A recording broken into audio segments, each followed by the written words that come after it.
Speaking of heat, it's at the center of a federal lawsuit against the Texas Department of Criminal Justice. A federal judge has given the state 15 days to reduce the brutal temperature for certain inmates.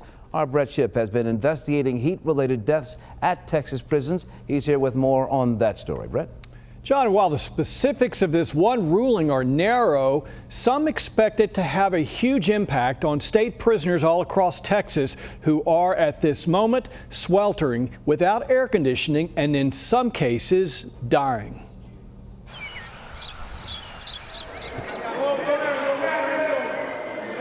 Like most state prisons in Texas, the Wallace PAC unit in Navasota forces inmates to sweat out the summer in temperatures sometimes topping 120 degrees. It's like you can't breathe at all. You feel like you're suffocating all the time, especially when it's extremely hot.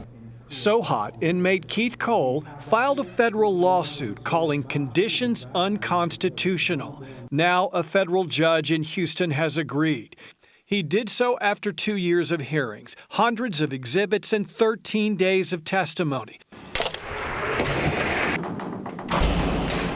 Judge Keith Ellison even visited the prison himself. He cited the heat-related deaths of nearly 24 inmates in the past 20 years. His conclusion, conditions in the PAC unit have slipped beyond the bounds of the Constitution.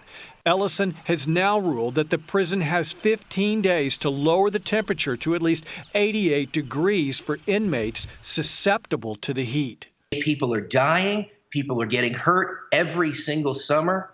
Attorney Jeff Edwards of Austin represents inmate Cole. He says Judge Ellison has already ruled against the prison, which 2 summers ago was allowing prisoners to drink well water laden with arsenic.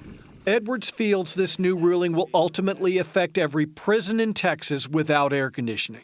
Because the PAC unit is not an anomaly, all the other prisons with equally hot and dangerous temperatures should take note. If the PAC unit is violating the Constitution, as Judge Ellison has ruled, then the other units would also be violating the Constitution. Texas Attorney General Ken Paxton has already said he will appeal the ruling. He says air conditioning the PAC unit will cost taxpayers $20 million.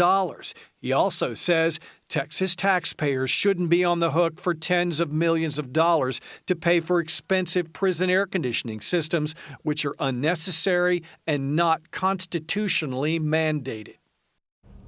If the state appeals, and it appears it will, it needs to do so fast because now, as of tomorrow, it has 13 days to either move inmates or provide AC. If the appeals court grants a stay, then prisoners at the PAC unit will have to ride out another hot Texas summer. Brett Shipp, Channel 8 News. All right, Brett.